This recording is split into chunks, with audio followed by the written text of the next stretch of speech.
समाजवाद और मानवीय जीवन मूल्य और सभी क्रांतिकारियों की याद में आज जो कार्यक्रम रखा है, बहुत अच्छे विचार सबने रखे और मैं समझता हूँ कि उन विचारों में जो कुछ उसके बारे में अलग अलग पहलू से उसका पूरा समावेश करते हुए आपके सामने रखा गया है। तो आज इस मौके पर सबसे पहले तो मैं ये कहूँगा कि आज का दिन शहीद भगत सिंह सुखदेव राजगुरु जी का बलिदान दिवस है। 23 मार्च का वो दिन है 1931 को, जब उनको फांसी हुई थी। तो सबसे पहले मैं उन महान क्रांतिकारी नेताओं का नमन करता हूँ, उनके सामने हाथ जोड़ के उनको श्रद्धांजलि देता हूँ। उन्होंने देश के लिए अपना जीवन कुर्बान कर दिया और एक बार भी नहीं सोचा कि उनका जीवन जा रहा है, बस सब कुछ उनके आगे जो था वो देश था, भारत देश था और भारत देश की स्वतंत्रता की बात थी। अंग्रेजी साम्राज्य से स्वतंत्रता की बात को लेकर कोई लड़ाई हुई थी। बड़ा इंटरेस्टिंग बात है कि कई लोग कभी कभी कहते हैं कि इन्होंने सरदार भगत सिंह जी ने कुछ किया कि वायलेंस वाली बात थी, और वायलेंस का मकसद नहीं था कहीं पर भी। अगर वो चाहते तो कहीं भी और बम ब्लास्ट कर सकते थे, जिसमें कई लोगों को नुकसान हो सकता था, कई लोग हताहत हो सकते थे। उनका वो किसी को हताहत करने का उद्देश्य नहीं था। उन्होंने असेंबली में डाला केवल एक ध्यान आकर्षण करने का था अंग्रेजी साम्राज्य की तरफ कि कितना वो एक्सप्लॉयटेशन हो रहा है हमारे इंडियंस का, हमारे भारतीय मूल के नागरिकों का वहां पे। उस तरफ पूरे देश का, पूरे विश्व का ध्यान आकर्षित करना उनका उद्देश्य था। इसलिए उन्होंने जो बॉम्ब डाला असेंबली में डाला, लेकिन वो किसी को नुकसान नहीं किया, किसी को कोई उससे हताहत नहीं, मरा नहीं, क्योंकि वो उस तरीके का बॉम्ब था ही नहीं, ना वो उस तरीके से उन्होंने डाला था। और अपने आप को उन्होंने हैंड ओवर कर दिया ब्रिटिश सरकार को कि हमें यहाँ अरेस्ट कर लीजिए। तो मैंने कभी बहुत रिसेंटली किताब पढ़ी, उसमें पूरा जो ट्रायल हुआ था इनका, कॉन्स्पिरेसी ट्रायल कहा जाता था ना, वो उसमें पूरा कैसे कैसे ट्रायल हुआ, क्या क्या चला, तो बड़ा इंटरेस्टिंग है कि कैसे कैसे ब्रिटिश लोगों ने तो पहले से तय कर लिया था हमें फांसी पे चढ़ाना है, और उसी उद्देश्य से वो पूरा सुन रहे थे और जज भी उसी हिसाब से बैठे हुए थे। लेकिन भगत सिंह जी ने इसको करा ही इसी उद्देश्य से था, और सुखदेव राजगुरु और उनके साथ जितने बटुकेश्वर दत्त और बाकी सभी लोग जो थे, कि ये हम एक भावना पूरे भारत में पहुंचाएं कि क्या हो रहा है, और सबको जोड़ें और सब लोग एकदम से जगें कि हम देश की लड़ाई में सामने आ जाएं, क्योंकि हमारा एक्सप्लॉयटेशन हो रहा है, हमारा उत्पीड़न हो रहा है, हमको दोहरे दर्जे के नागरिक बनाकर अपने देश में रखा हुआ है और अंग्रेजों को यहाँ से जाना आवश्यक। तो वो जो जितने दिन वो क्या करते थे, ट्रायल को और बढ़ाते जा रहे थे, अलग अलग बिंदु रख के उसका जो उद्देश्य था वो पूरी तरीके से फुलफिल हुआ। उन्होंने सब पूरे भारत में एक क्रांति की लहर जो है वो फैला दी। तो बहुत बड़ी बात जो है भगत सिंह जी देखिए, उनके साथ उन्होंने किए, उनको बार बार या जितनी बार भी नमन किया जाए वो बहुत कम है। वो ही अकेले नहीं थे, बहुत लोगों ने क्रांतिकारी रहे जिन्होंने अपने जीवन दिया, और सभी मेरे वक्ताओं ने सबका नाम दिया है। सुभाष चंद्र बोस थे, आपके रामचंद्र बिस्मिल थे, अशफाकुल्लाह खान थे, राममनोहर भैया जी की बात भी आई, और महात्मा गांधी जी की बात करनी है अभी आगे आपके एक एक करके कोई कम नहीं, कभी नामों की सूची खत्म नहीं होगी। जितने लोगों ने अपना व्यक्तिगत स्वार्थ छोड़ते हुए सब कुछ अपना समर्पण देश की तरफ कर दिया। अब आज की जो मुख्य बिंदु आपने रखा है समाजवाद और मानवीय जीवन मूल्य, मैं तो कहूँगा कि समाजवाद का मतलब ये है कि उसका केंद्र बिंदु जो है मानव। अगर आप सच्ची समझिए समाजवाद क्या है, सोशलिज्म या समाजवाद, कि उसका केंद्र बिंदु है ह्यूमन बीइंग, मानव होगा उसका केंद्र। और जब मानव उसका केंद्र बिंदु होगा तो ये बात अपने आप में आ जाती है, मानवीय जीवन मूल्य जो है उससे जुड़ी हुई बात है। इसी को अगर सही समझा जाए तो यही सच्चा समाजवाद है। बाकी इसको अलग अलग तरीके से लोग परिभाषित करते हैं, आर्थिक समाजवाद हुआ, सामाजिक समाजवाद हुआ, राजनीतिक समाजवाद हुआ, उसकी अलग अलग तरीके से विश्लेषण है। और ये उसका असली चीज है, ह्यूमन बीइंग को या इंसान को उसके केंद्र बिंदु में फोकस पर रखें, that is real socialism. Mahatma Gandhi की जहाँ तक बात आई, मैं तो ये कहूँगा मैंने बहुत पढ़ा, कई विश्व के तमाम लीडर्स के बारे में पढ़ा, उनकी जीवनियाँ पढ़ी, तमाम पढ़ा, बट मेरा अपना बिल्कुल क्लियर व्यू है कि मेरा अपना इंप्रेशन है कि शायद the greatest leader of all time अगर कोई रहा हो तो महात्मा गांधी, इसमें कोई मेरे मन में नहीं।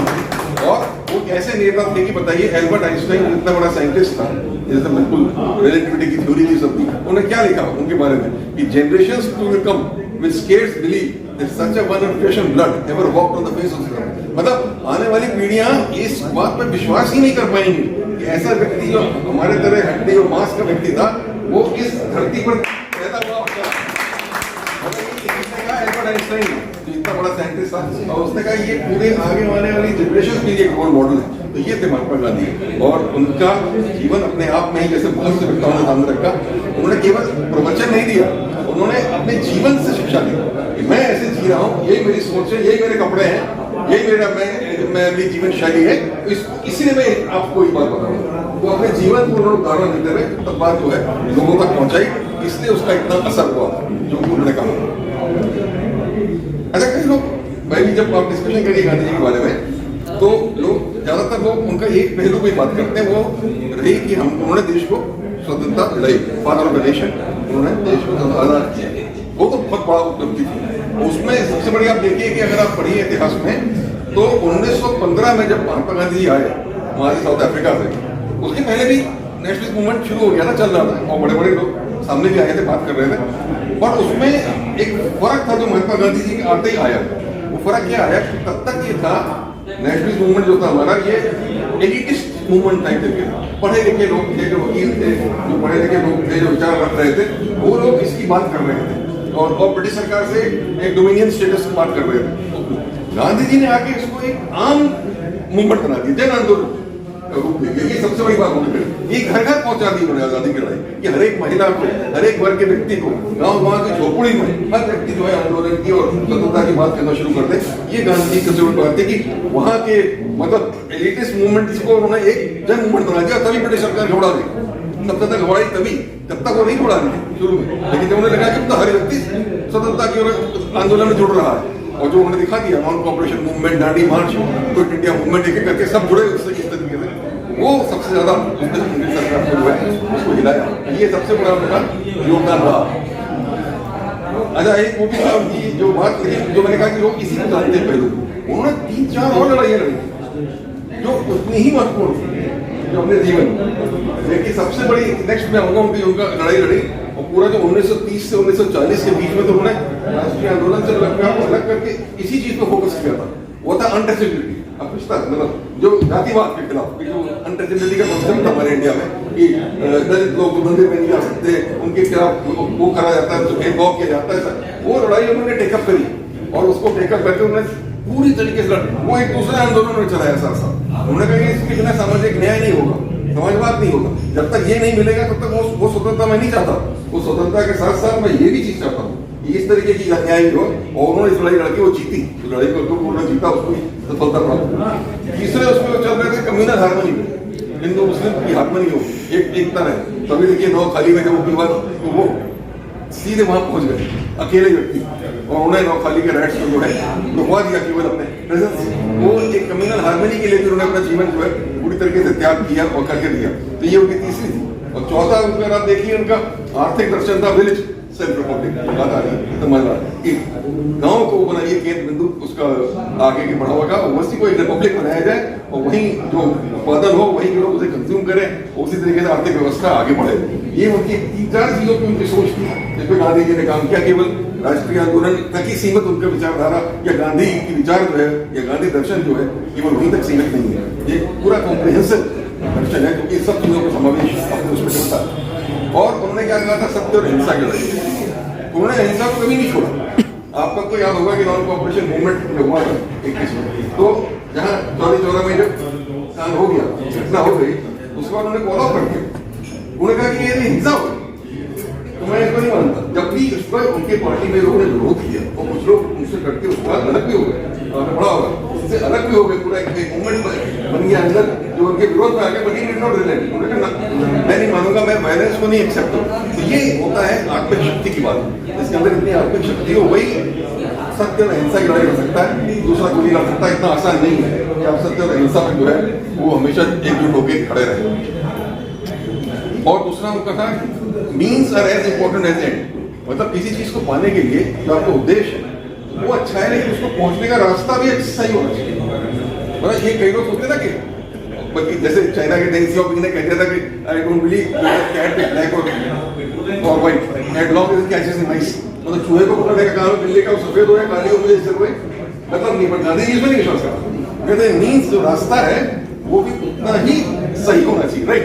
राइट कंडक्ट, राइट रास्ता उतना ही वो सही, वो अप्रोच नहीं तभी वो सही है, खाली सही उद्देश्य अपने आप में सही नहीं है। तो ये भी बहुत बड़ी बात थी। ये इसने अपना मानवीय जीवन मूल्य की बात है। तो एक पूरा एक एथिकल फ्रेमवर्क हमने जिंदगी के लिए दिया था सबके लिए जो सामने रखा था। और मैं इसको समाप्त करने के पहले रखना चाहूंगा एक जो बात मुझे बहुत प्रभावित करती है गांधी जी के बारे में।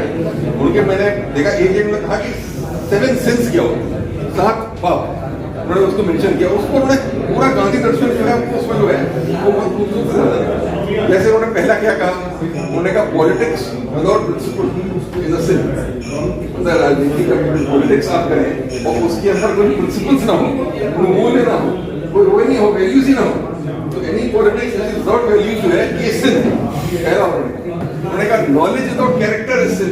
नॉलेज, लोग तमाम किताबें पढ़ लेते हैं, तमाम तैयार कर लेते हैं, दर्शन पढ़ लेते हैं, बोलते हैं, सब करते हैं, और एक अपना चरित्र विकास अगर उनका नहीं होता उसके साथ साथ चरित्र उसमें नहीं आता, तो दैट इज आल्सो जो है उससे science without humanity is sin. Science के विरोध में नहीं, साइंस होनी चाहिए, आनी चाहिए, टेक्नोलॉजी आनी चाहिए, लेकिन उसके अंदर अगर ह्यूमैनिटी ना हो, मानवीय दृष्टिकोण ना हो, मानव की विचार हो, मानव के हित में ना हो, तो दैट इज आल्सो सिन।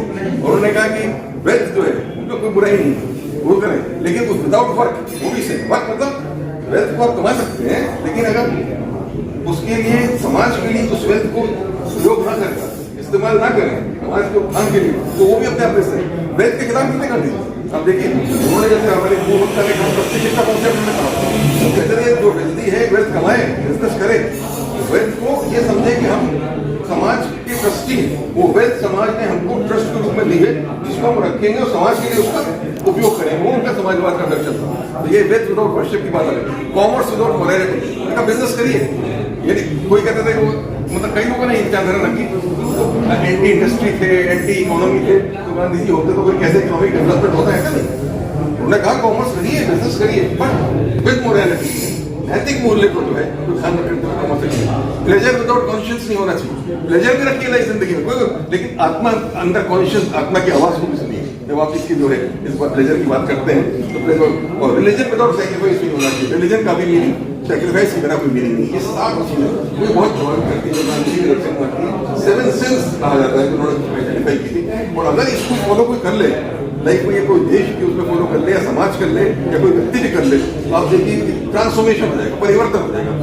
ऐसा परिवर्तन हो जाएगा जिसके बारे में आपने कभी सोचा भी नहीं होगा। तो ये मैं इसी चीज में इस बातों को आपके सामने रखना चाहता था। आपसे बहुत अच्छा विषय आज के दिन पर रखा, और ये सही दिन है इसके बारे में चिंतन करने का। और अब आज के परिप्रेक्ष्य में भी ये नहीं है कि ये इरेलेवेंट हो गया, ना गांधी जी इरेलेवेंट है, ना भगत सिंह इरेलेवेंट है, ना दामोदर लोहिया इरेलेवेंट है, या जिन्होंने भी अपना जीवन दिया देश के लिए, वो और रिलेवेंट होते चले जा रहे हैं, क्योंकि देश को आज इन सब की और जरूरत है। गांधी एक व्यक्ति नहीं थे, गांधी एक विचार था, गांधी एक दर्शन थे, और उस विचार उस दर्शन की आज कहीं अधिक आवश्यकता है जो पहले से ज्यादा। हमको इसलिए उसको समझना चाहिए, अपने जीवन में उसको लाना चाहिए, अपने व्यक्तित्व में उसको लाना चाहिए, और अगर उसको ला के काम किया जाएगा तो इसमें कोई संदेह नहीं है कि जो हमारे संविधान में बात समाजवाद की गई है, इक्वालिटी अपॉर्चुनिटी, अवसर की समानता सबको देने का। देखिए अम्बेडकर जी ने क्या कहा कि पॉलिटिकल इंडिपेंडेंस तो हमको मिल गई, क्योंकि everybody has a right to vote, सब लोग वोट कर सकते हैं, तो राजनीतिक स्वतंत्रता मिल गई। उन्होंने भी कहा था कि सामाजिक और आर्थिक के लिए भी काम करना बाकी है, social justice and economic justice के लिए भी काम करना बाकी, वही प्रियम्बल में भी लिखा है। उसके लिए लगातार काम करने की आवश्यकता है कि वो इक्वालिटी तो कभी नहीं आती समाज में, लेकिन इक्विटी आ सकती है, मतलब अवसर की समानता, सबको एक अवसर की समानता मिल सके, ऐसे समाज की आवश्यकता कर सके, समान शिक्षा का सबको मौका मिले, समान स्वास्थ्य सेवाओं का सबको मौका मिले, अच्छा रोजगार का सबको समानता से मौका मिल सके।